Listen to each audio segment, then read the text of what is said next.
The flag in my hands was the same as it was then, only now I was being handed it. It was folded so tightly it felt solid, not fabric. The triangle fit neatly in my palms, blue field outward, white stars aligned like teeth clenched behind silence. I held it close, not because I'd been told to, but because it anchored me. We were standing on the high ridge above Haskell Air Reserve Base. The wind was dry. Sun pressed hard against my shoulders, not warm, but weighted, like memory. My grandson stood nearby, in dress blues, the new base commander. A journalist with a narrow notepad and a camera on his chest loitered just beyond the service tent. Everyone else seemed uncertain where to look. But I wasn't uncertain. Beneath the flag, tucked just under its bottom fold, was a flattened casing. Brass dulled by years, but etched still with numbers, 46. 20,138 degrees north, 113. 98,245 degrees west. Blacktail Ridge. I knew those coordinates by heart. Not because of the ambush. Not even because of the extraction. But because of what didn't show up on the record. What never did. She wasn't listed in the debrief. No transponder ping. No flight plan. No medal citation. Just the echo of something that saved us, and left nothing behind but silence and that one casing, hand-marked. They'd asked me to speak, but I said no. Some stories need to be carried, not told. Not out loud. Still, I stood when they called her name. There was no rank attached. No unit. Just a single word, Mara. The chaplain, reading from the folder, mispronounced it. I didn't correct him. When it ended, I remained. The others filtered away. My grandson lingered beside me, respectful, silent. He knew something happened up there, decades ago. He just didn't know what. You okay, Grandpa? I nodded once. Looked at the horizon. She wasn't a ghost, I said. He frowned, confused. I turned the casing over in my hand, feeling the etched lines like scars. They said she was, I added. But ghosts don't watch your six. Ghosts don't leave you a path home. He didn't ask more. He knew better. I hadn't spoken of Blacktail Ridge in years. Most of us never did. Not after the shutdown. Not after command buried the files. It wasn't just a rescue gone wrong. It was something the system couldn't explain. Or maybe didn't want to.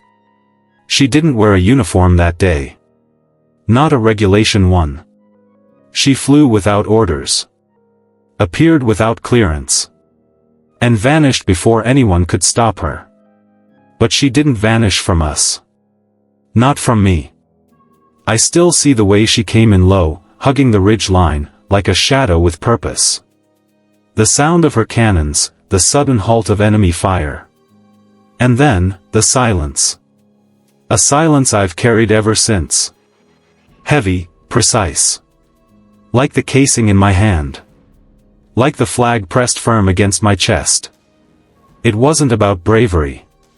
Not really. It was about someone who no longer answered orders, but never stopped answering duty. We dropped into Montana on a gray morning in early spring. Snow still clung to the north faces of the rocks like something that didn't know it was supposed to be gone. Our maps called it Blacktail Ridge. Locals didn't call it much. Too steep for cattle, too gutted from mining to be useful. The last Cold War facility was shuttered in '91. They left the fences up, but they didn't leave guards. Task Force Anvil was a blunt instrument. 10 men and 1 woman, all of us pulled from prior deployments for reasons no one explained. We were told it was a recon and neutralize op, low risk, low signature. The briefing said, anti-state actors. The file said, possible rogue assets. The truth was, nobody really knew who we were chasing. We landed just after 0500. First light skimmed the ridge like a knife. The UH-60 didn't stay, couldn't. Too loud. Too visible. Just long enough to drop gear and get out. Our radios went dark before we even set camp. At first, we blamed terrain. Then solar interference. I remember looking up that night at the aurora drifting green over the tree line and thinking, this is beautiful, right before everything went sideways. We got hit at 0337. Ambush. No warning. No shots fired until we were already surrounded. Whoever they weren't amateurs. They herded us toward an old quarry cut into the ridge wall, sinkhole 30 meters deep, ringed with shale and frozen mud. Once you were in, you weren't getting out without a rope or airlift. We lost 2 men on the descent. Sniper fire. Precise. We set perimeter. Claymores on the edge. Scopes up. No sign of movement.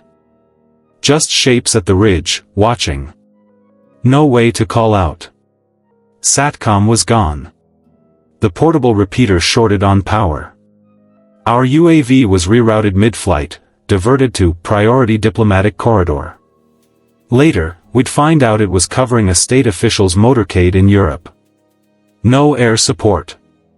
No comms. No backup. No noise, either. They weren't talking. Just waiting. We held out until noon. Rations low. Ammo lower. By 1300, the sky turned. Hail started coming in sharp. And then, just static. Over the emergency legacy band. We weren't even monitoring it. Just happened to flip it during a system check. No call sign. No ID. Just 5 words. Mark your north wall, now. I looked at the others. No one said a word. Then Doc handed me a flare. We didn't believe it. We just didn't have anything else to believe. I snapped the flare, threw it at the base of the north wall. Watched the orange smoke curl upward into hail. Nothing happened for 10 seconds. Then the sky shook. She came in from the canyon low, below radar. Black and olive. No tail number. No markings. Not even IFF. But we saw her. A-10. Custom paint. Aggressive intake. Modified armaments. Unofficial in every way. I remember the sound when her GAU-8 opened. Like a metal god breathing fire. 6 target zones. No overshoot. Every shot landed outside our perimeter. The ridge collapsed on their side. We watched bodies scatter. Watched the north face bleed smoke.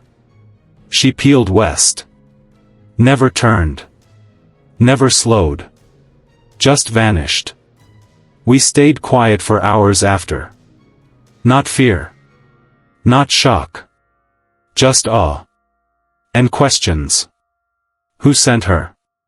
How did she know? Why would anyone run a ghost plane over an unacknowledged op and fire live rounds on unsanctioned targets? No one answered.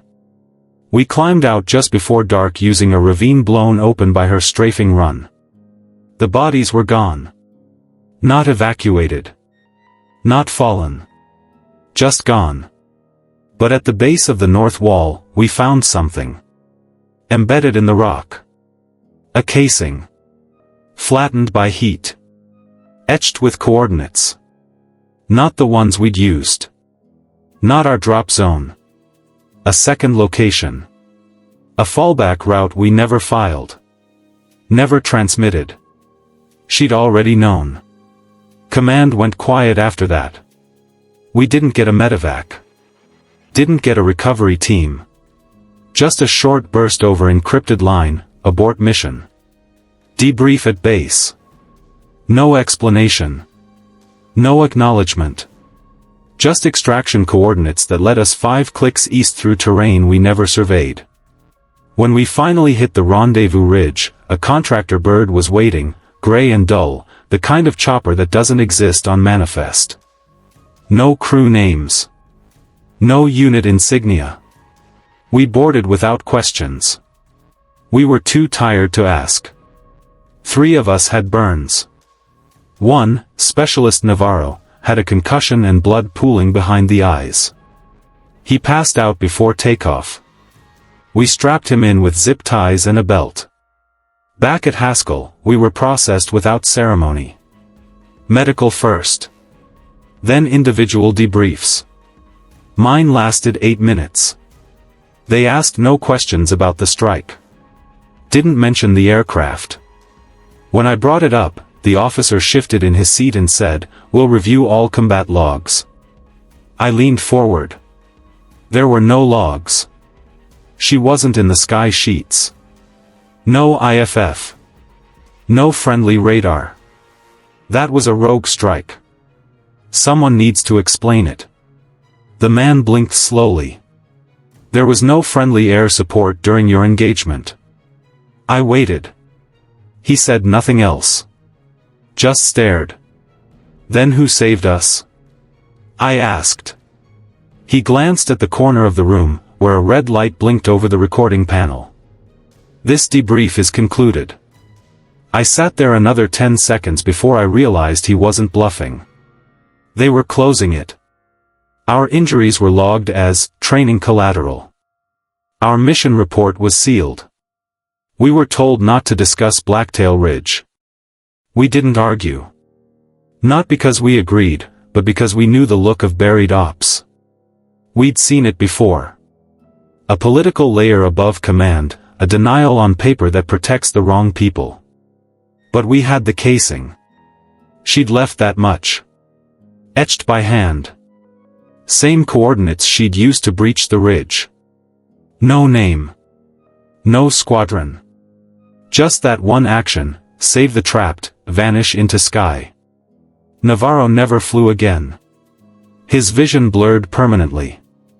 The army gave him a partial discharge and a pension re-evaluation. Then they clawed back 2 months of hazard pay.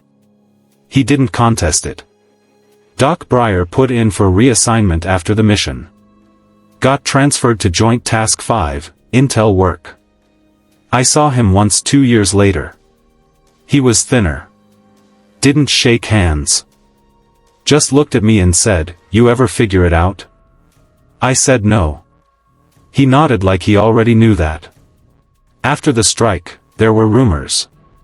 A few from the air wing at Haskell, whispered behind hangar walls. Someone said a retired pilot had been seen around the base, female, late 40s, using the back lot, running unsanctioned engine tests. Someone else said she used to fly a tens during the Kosovo rotations. Was reprimanded, then vanished. But none of it ever stuck. One story said she'd been part of an unofficial unit called Iron Crows, pilots who refused to abort when missions were called off due to politics. Another claimed she flew her own aircraft now, one rebuilt from salvage, with no military ties. A plane patched together from wreckage and old contracts. A plane with teeth but no owner.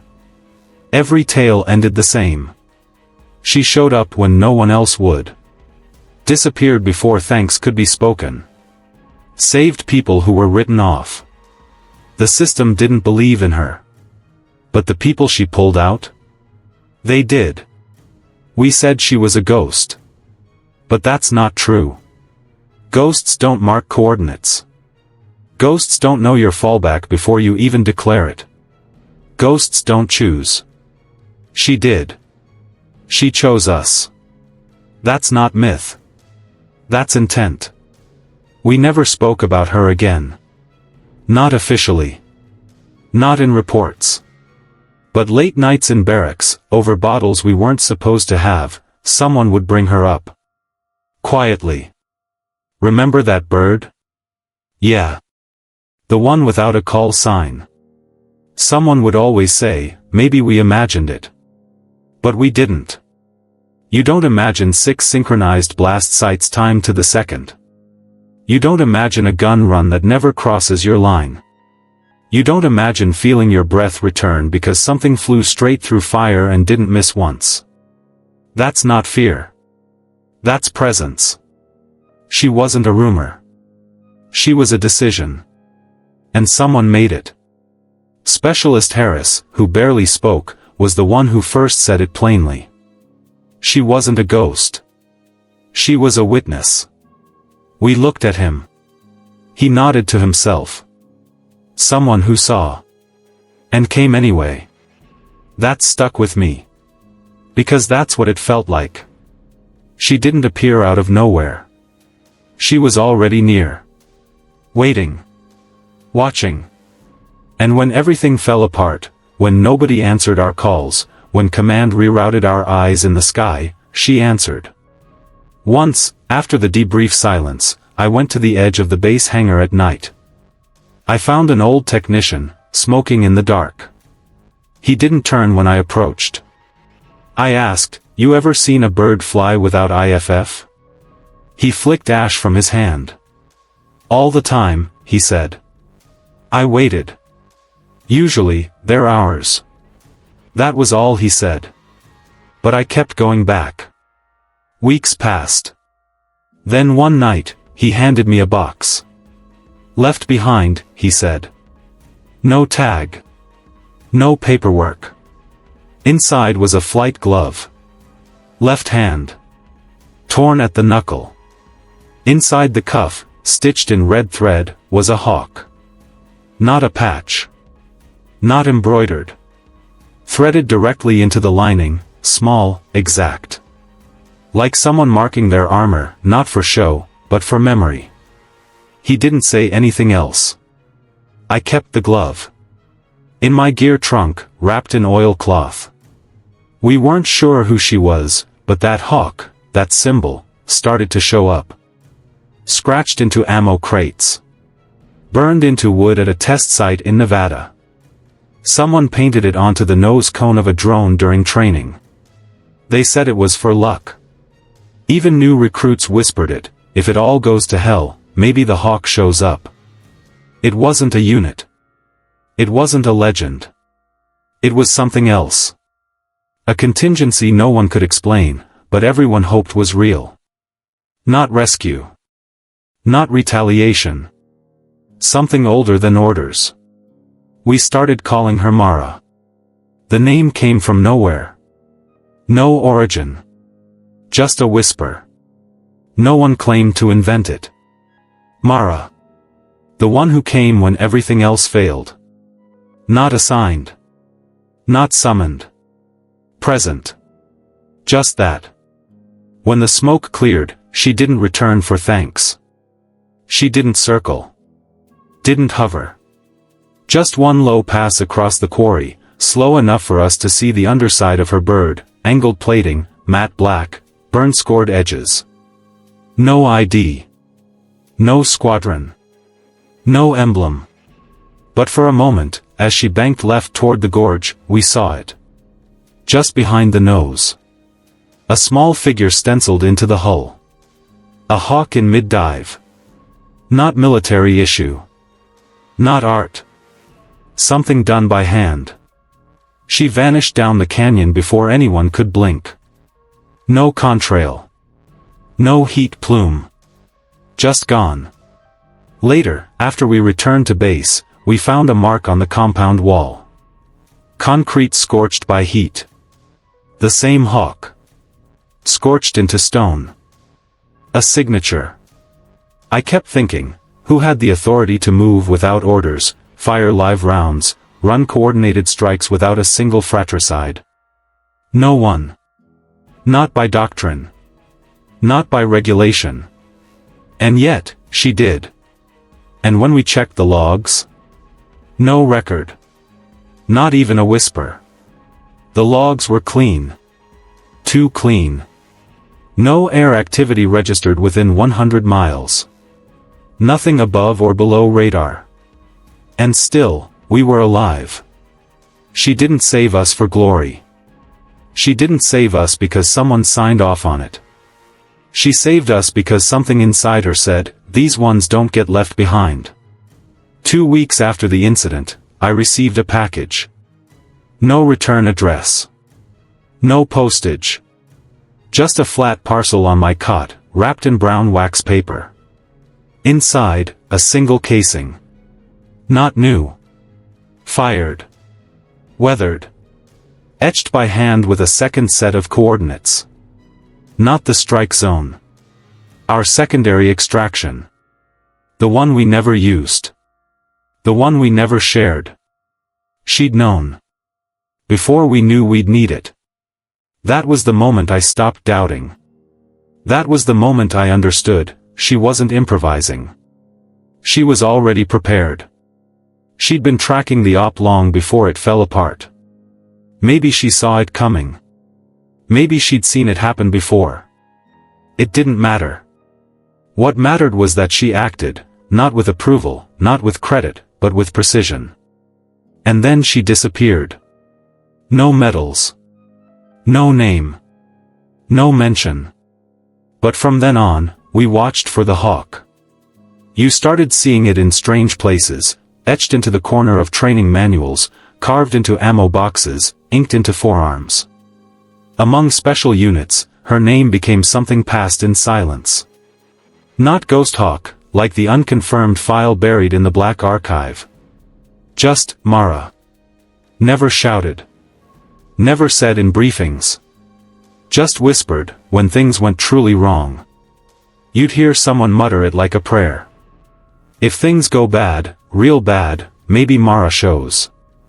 There was a hangar on the eastern corridor of Haskell. No listed aircraft. No flight manifest. Inside, along the back wall, a flight suit hung on a ladder rail. Olive drab. No name tape. No rank. Just a red-stitched hawk over the heart. Below it, written directly onto the floor in permanent black marker, she answered. That was all. No plaque. No display case. No ceremony. Just that. Those who knew never touched the suit.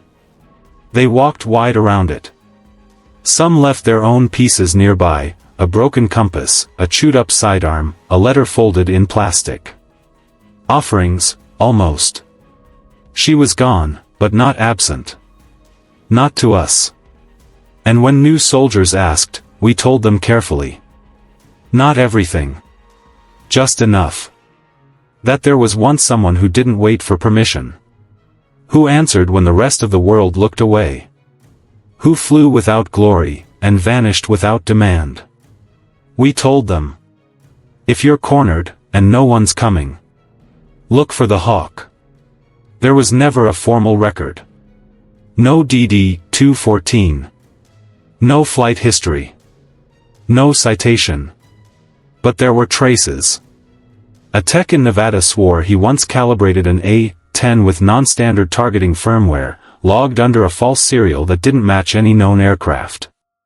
A recon drone over eastern Syria caught a shadow once, something fast, low, non-transponding, cutting a gun run so tight the algorithm refused to process it. And then there were the stories. Task Force Ajax in Mali. Extraction failed. Radio silence. Everyone presumed dead. They came out on foot 3 days later, shell-shocked and bloodied. When asked how they escaped, one corporal muttered, "We didn't." She did. Or the Delta team pinned in that warehouse in Zabal. No cover. No air. Then came a sound none of them recognized. An aircraft with no tags.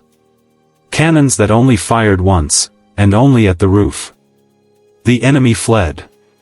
The building held. They walked out untouched. Later, someone found a hawk scratched into a windowsill. Not etched. Scratched. Like someone waited there, watching, long before anyone arrived. She didn't just fly. She listened. And over time, her name grew. Not officially. Not in the books. But in how we trained. In how we talked. In every, what if this goes south, someone would eventually say, then Mara. And no one laughed. Because we'd seen it. She was in the margins. The forgotten corners. The fallback options that weren't supposed to work. And she didn't always come. Only when it mattered. Only when every system, every chain of command, every asset had failed. And then, sometimes, there she was. Low. Fast. Terrifying. Not elegant. Not silent. Not beautiful. Brutal. And precise. I met a pilot once, 20 years younger than me, call sign Rook. She had a hawk tattoo on her left wrist. Said she didn't know where it came from, just remembered hearing the name Mara during survival training, like a myth.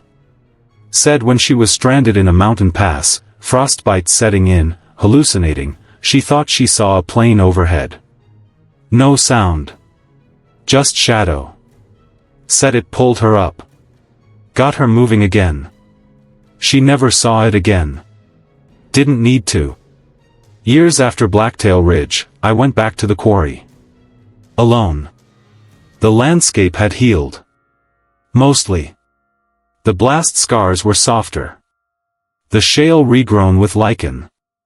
But at the north wall, where we'd marked the flare, the rock still held something.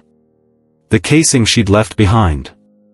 I'd taken it years ago, but the imprint was still there, a faint groove scorched into stone. I knelt. Pressed my hand against it. Didn't speak. Didn't pray. Just waited. And felt it again, not her presence, but her certainty. That someone was always watching. Not for power. Not for orders. But for need. In the hangar at Haskell, they still keep the flight suit. No dust on it. Someone tends to it, no one knows who. Every now and then, someone leaves something new. A patch. A feather. A spent casing with hand-etched numbers. Always anonymous. Always precise. Like Mara herself. We don't tell the young ones the full story anymore. We let them learn it like we did, when they need to. Because that's how she works. She doesn't answer questions. She answers moments. The quiet ones. The desperate ones. The ones where no one else does. She didn't disappear. She just waited until we were really in danger. Not theoretical danger. Not the kind that fills reports. The kind where you're written off. Left behind. Where systems look the other way, and chains of command dissolve into static. That's when she came. We don't talk about her now. Not often. Not aloud. Because we know better. We know she doesn't belong to us. Not to any one unit. Not to any one war. She belongs to something older. Older than branches, older than borders. The idea that when all else fails, someone will still come. Not for glory. Not for recognition. But because the need is enough. My grandson asked me once, years after his commission, why I never told him what really happened at Blacktail Ridge. I just handed him the casing. Sometimes, I said, the ones who save you don't stay. They leave pieces behind. He held it like something sacred. And maybe it is. Because some guardians don't leave. They just stop showing up on radar.